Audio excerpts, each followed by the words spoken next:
So we aspirants welcome back to our channel again. So आज हम लोग बात करने वाले हैं 25 जुलाई 2022 के कुछ करंट अफेयर क्वेश्चंस के ऊपर।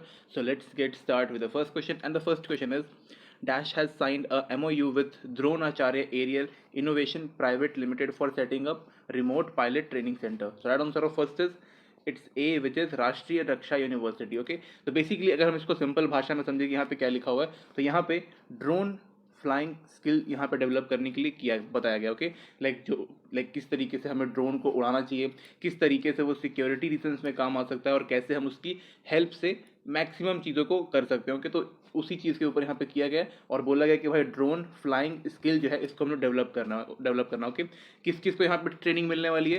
पहले पुलिस, सिक्योरिटी फोर्सेस, उसके बाद फिर armed forces and paramilitary forces को यहाँ पे दिया जाएगा। एंड मे बी जो यहाँ पे राष्ट्रीय रक्षा यूनिवर्सिटी में जो काम करते हैं लोग, उनको भी यहाँ पे ट्रेनिंग प्रोवाइड की जाएगी। ओके, एंड उसके तहत यहाँ पे सबसे इंपॉर्टेंट क्या मतलब काम होने वाला है, सिक्योरिटी पर्पज से यहाँ पे काफ़ी सही हो जाएगा। ओके, एंड ड्रोन से हम लोग और भी कई कई सारी चीज़ें कर रहे हैं, लाइक डिलीवरी ऑफ आइटम्स, किसी भी चीज़ के लिए मेडिकल फैसिलिटीज़ को कहीं पर भी भेज सकते हैं with the help of drone. Okay, याद रखिएगा इस चीज़ को, क्वेश्चन थोड़ा सा इंपॉर्टेंट है। And right answer of first is A which is Rashtriya Raksha university.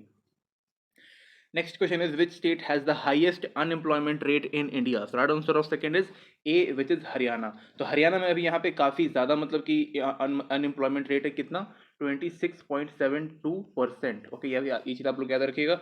और अप्रैल में, जो अभी अप्रैल हमारा गया, उसमें 7.83% हो गया था पूरे इंडिया का, यानी कि पूरे नेशन का अनएम्प्लॉयमेंट रेट जो था वो बढ़ करके लाइक इंक्रीज करके 7.83% हो गया था। और अगर हम बात करें मार्च के मंथ में, तो मार्च के मंथ में 7.60 ही परसेंट था और फिर बढ़ गया। Okay, 7.83%। So next question is who launched Project 17A Stealth Frigate Dunagiri? So right answer of third is C which is Rajnath Singh। Okay, तो इसका पूरा नाम है यहाँ पे P-17A Stealth Frigate Dunagiri। Okay, ये एक शिप है, पहली चीज़। दूसरी चीज़ ये कि इसको लॉन्च किया गया था कोलकाता में, एक हुगली नाम की रिवर है, HOOGHLY। ओके, हुगली नाम की रिवर है, यहाँ पे किया गया था। इस पर्टिकुलर शिप में काफ़ी ज़्यादा एडवांस यहाँ पे वेपन्स दिए हुए हैं और काफ़ी सारी चीज़ें इसमें इंडिजीनियसली बनाई गई, यानी कि इंडिजीनियसली डेवलप किया गया है मैक्सिमम थिंग। ओके, यहाँ पे एक टर्म है SAGAR। ओके, सागर। सागर मतलब कि मतलब सागर मतलब मैंने इसलिए लिखा हुआ है कि जो पर्टिकुलर शिप है वो किस काम में आने वाली है, तो ये काम में आने वाली है security and growth for all in region. जितने भी रीजन में वहाँ पे मिलेंगे जहाँ पर भी इसको डिप्लॉय किया जाएगा उसकी सिक्योरिटी के लिए। ओके, एंड एक्सेप्ट दैट यहाँ पे P रखा गया, लाइक ट्रिपल P, किस चीज़ के लिए? Protect, preserve and promotion. यहाँ पे तीन चीज़ दिया गया, protect, preserve and promotion of Indian national maritime border. Okay, इस चीज़ को यहाँ पे किया गया है। साथ ही में ये किसके काम आने वाली है? इंडियन नेवी और इंडियन कोस्ट गार्ड, ये दो चीज़ों के यहाँ पे काम आने वाली है। स्पेशली आपको ट्रिपल P काफ़ी ज़्यादा याद रखना, ये मतलब प्रोटेक्ट, प्रिजर्व एंड प्रमोशन जो है वो काफ़ी इंपॉर्टेंट है इंडियन नेशनल, एम हो गया, नेशनल मैरीटाइम के लिए। Okay, next question is which state has lowest unemployment rate among the Indian states? Right answer of fourth is C which is Meghalaya. Okay, यहाँ पे मेघालय भी बताया जा रहा है। आई थिंक मेघालय जो है वो नॉर्थ ईस्टर्न स्टेट्स का है। ऑल ओवर अगर हम देखें तो यहाँ पे बेसिकली बताया गया था कि छत्तीसगढ़ जो है उसका यहाँ पे 0.6% अनएम्प्लॉयमेंट रेट है। अब जिस मैंने सोर्स से लिया है मे बी वो गलत भी हो सकता है, तो आप लोग प्लीज़ इसको एक बार रीचेक करिएगा कि जो मैंने यहाँ पे बताया वो सही है कि नहीं है। मेघालय का यहाँ पे 4.2% था अनएम्प्लॉयमेंट रेट। ओके, और सबसे कम ये बताया जा रहा है, मे बी जो मेघालय है वो नॉर्थ ईस्टर्न स्टेट का है और ऑल ओवर कंट्री का यहाँ पे छत्तीसगढ़ हो सकता है। ओके, और यहाँ पे बेसिकली जो ये पर्टिकुलर अनएम्प्लॉयमेंट रेट जो है वो हम लोग पॉपुलेशन के ऊपर निकालते हैं, लाइक जितना पॉपुलेशन ज़्यादा होगा उतना अनएम्प्लॉयमेंट रेट ज़्यादा होगा, जितना कम होगा उतना कम होगा। ओके,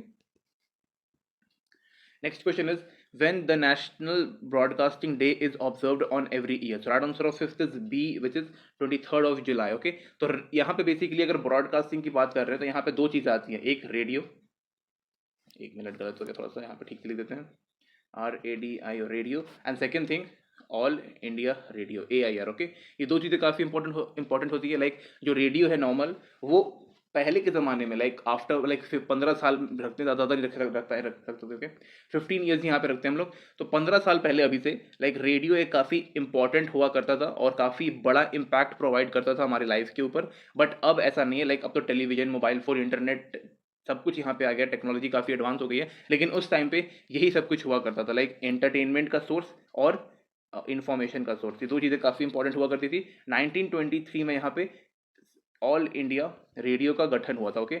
और उस टाइम से ही हम लोग, उस टाइम से नहीं मतलब नेशनल ब्रॉडकास्टिंग तो हम लोग रिसेंटली भी सेलिब्रेट करना शुरू किए हैं। एक्सेप्ट दैट वहाँ पे एक तो अपना AIR हो गया सरकारी, इसके अलावा दो वहाँ पे प्राइवेट स्टेशन भी थे जिसको हम लोग रेडियो क्लब ऑफ बॉम्बे बोलते हैं और रेडियो क्लब ऑफ कैलकाटा। ये यहाँ पे तीन ही अलग अलग स्टेशन थे जिसके ऊपर एंटरटेनमेंट और इन्फॉर्मेशन मिलता था, ओके। एंड अगर हम बात करें ऑल इंडिया रेडियो की तो या फिर सिर्फ रेडियो की, तो काफ़ी इंपॉर्टेंट रोल प्ले किया था इसने इंडिपेंडेंट मतलब इंडिया को इंडिपेंडेंट दिलाने में, ओके। लाइक जो भी इंफॉर्मेशन पास वगैरह करते थे वो इसके थ्रू भी किया जा सकता था, ओके। आकाशवाणी भी आपने सुना होगा, okay. Next question is who has won the prestigious global energy prize 2022? Right answer of six is D which is Kaushik Rajshekhar, okay. तो कौशिक राजशेखर जो है वो एक इंडियन ओरिजिन के प्रोफेसर हैं, प्रोफेसर ऑफ इंजीनियर, ओके। इन्होंने काफ़ी इंपॉर्टेंट रोल प्ले किया था किस चीज़ में, like he has given the outstanding contribution to transportation, electrification and energy efficiency technology. इन दो चीज़ों में इन्होंने काफ़ी इंपॉर्टेंट रोल प्ले किया, यानी कि यहाँ पे जितनी भी फॉसिल फ्यूल की चीज़ें हैं उनको इन्होंने सरपास करके पूरा यहाँ पे इलेक्ट्रिफिकेशन के ऊपर काम किया है। He is having 36 US patent machine, मतलब पेटेंट्स हैं इनके पास और 15 फॉरेन पेटेंट्स हैं, यानी कि इनके पास काफ़ी मतलब कि मतलब बहुत ही अचीवर हैं ये, मतलब इनके पास नॉर्मल दिमाग नहीं, काफ़ी हाई मतलब हाई फाई दिमाग है। बिकॉज 36 US पेटेंट्स और उसके बाद फिर 15 इंटरनेशनल पेटेंट्स, काफ़ी मतलब बड़ी चीज़ हो जाती है, ओके। और एज आई टोल्ड यू कि यहाँ पे इन्होंने जो ट्रांसपोर्टेशन ऑफ इलेक्ट्रिफिकेशन इसमें काम किया है और एनर्जी इफिशिएंसी टेक्नोलॉजी, ये दो चीज़ें काफ़ी इंपॉर्टेंट है। और भी इसके मतलब कई सारे इनमें है, लाइक फ्लाइंग व्हीकल्स के ऊपर काम करना, सोलर सिस्टम बोल रहा हूँ, सोलर पावर के ऊपर काम करना, और भी इन सब चीज़ों जितना आप रिलेट करके चीज़ें बना सकते हो उन सब चीज़ों के ऊपर इन्होंने काम किया, okay. Next question is who launched it? Deen Dayal Upadhyay state employ cashless medicine scheme in Uttar Pradesh. तो right answer of seventh is A which is Yogi Adityanath ji, जो कि हमारे CM हैं कहाँ पे, उत्तर प्रदेश में, ओके।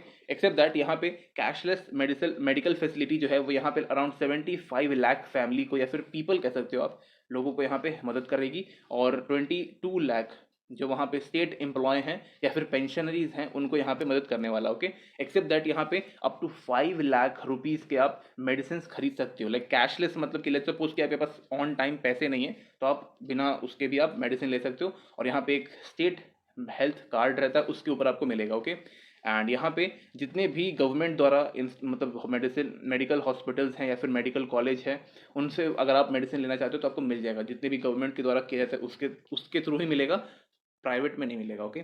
और ये किसके अंतर्गत किया जा रहा है? मुख्यमंत्री जन आरोग्य योजना, काफ़ी इंपॉर्टेंट है, इसके बारे में आप लोग पढ़ लीजिएगा। और 5 लाख रुपए आप लोग याद रखिएगा, और यहाँ पे आयुष्मान भारत का भी जिक्र था, ओके।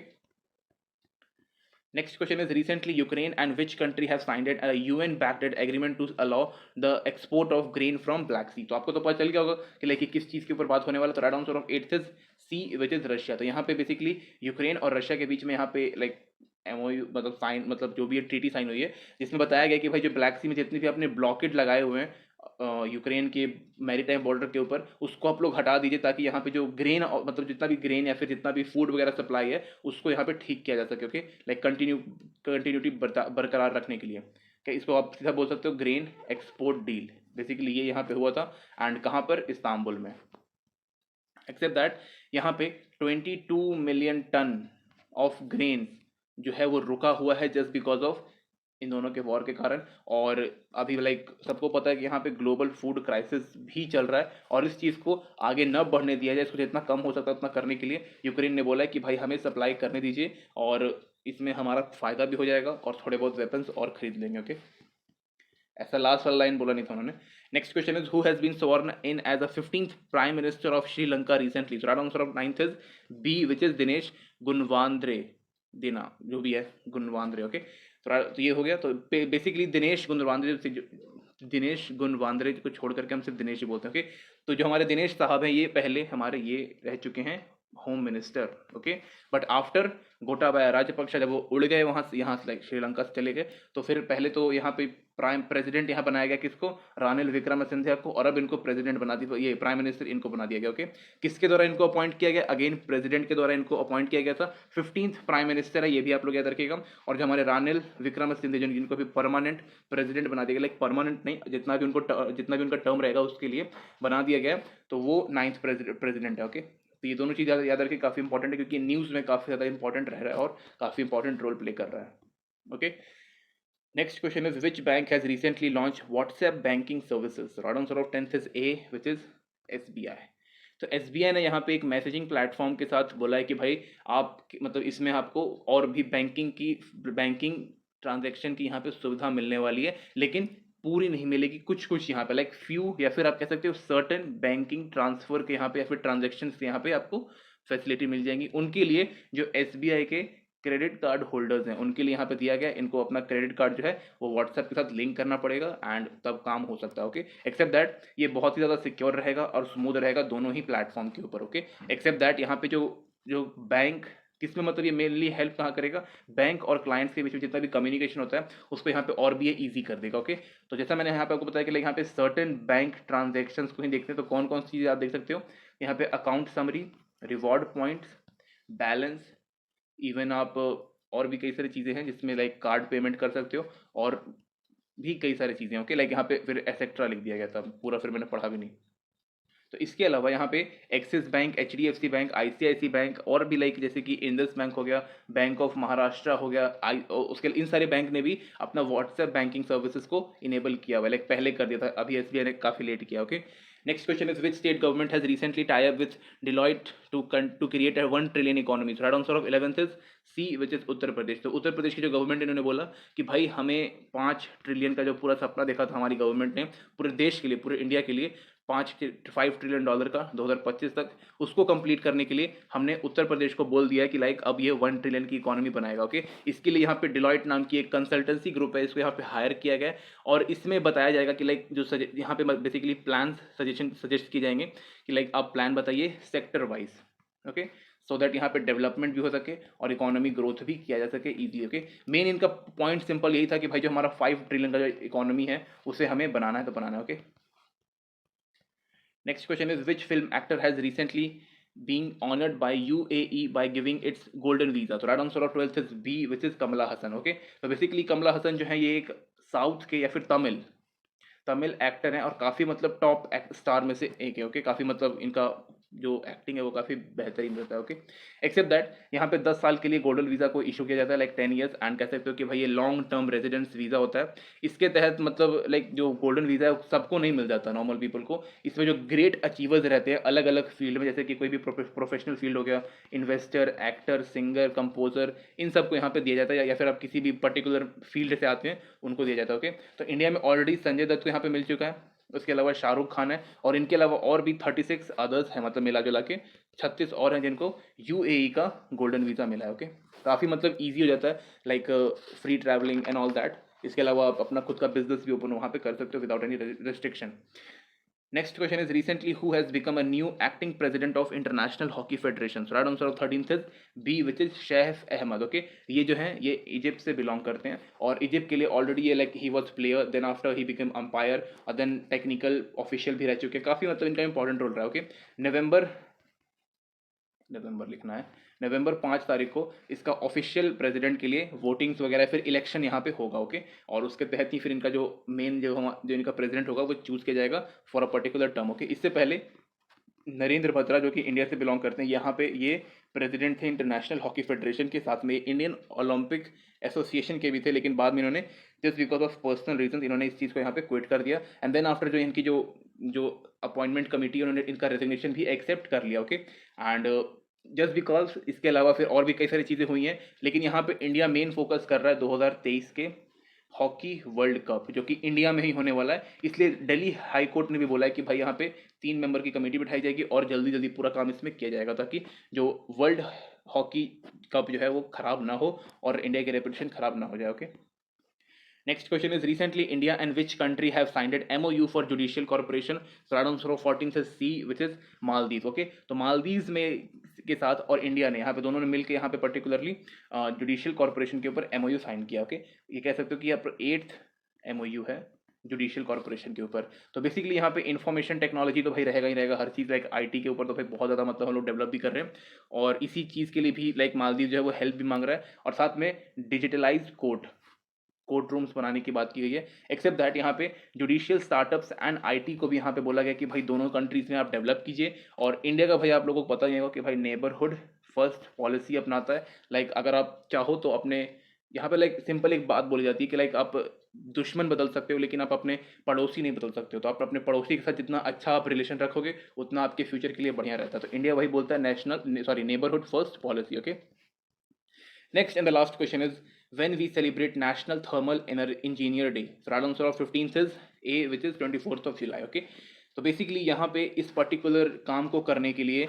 बहुत ज़्यादा हार्डवर्क लगता है, कमिटमेंट लगता है और डेडिकेशन तो most important. Okay, why? Because यहाँ पे आपको रिकग्निशन नहीं मिलता कि लाइक जो भी आप कर रहे हो आपको लोग याद करेंगे और उसके लिए मतलब बोलेंगे कि भाई उस पर्टिकुलर फील्ड के कारण हमें ये सब कुछ यहाँ पे प्रोवाइड हो रहा है। इसलिए यहाँ पे डेडिकेशन काफ़ी इंपॉर्टेंट होता है, कमिटमेंट भी इंपॉर्टेंट है और इसमें काम करने के लिए आपको हाईली ट्रेंड होना जरूरी है। लाइक एज अ प्रोफेशनल आपको बनना पड़ता है। ओके, एक्सेप्ट दैट ये काफ़ी इंपॉर्टेंट सेक्टर है। वाई? बिकॉज इसके थ्रू ही जो हमारा अभी मॉडर्न लाइफ स्टाइल है वो अभी काम कर रहा है। इफ़ ये बंद हो जाता है 2 या 3 दिन के लिए भी शट डाउन अगर होता है तो काफ़ी आने वाले टाइम पे प्रॉब्लम हो जाती है। ओके, लाइक इनका कहाँ कहाँ पे योगदान होता है? बेसिकली यहाँ पे इलेक्ट्रॉनिक सेक्टर तो इनका मेन है। एक्सेप्ट दैट जो लार्ज डेटा सेंटर्स होते हैं उनमें भी इनका काफ़ी बड़ा योगदान रहता है।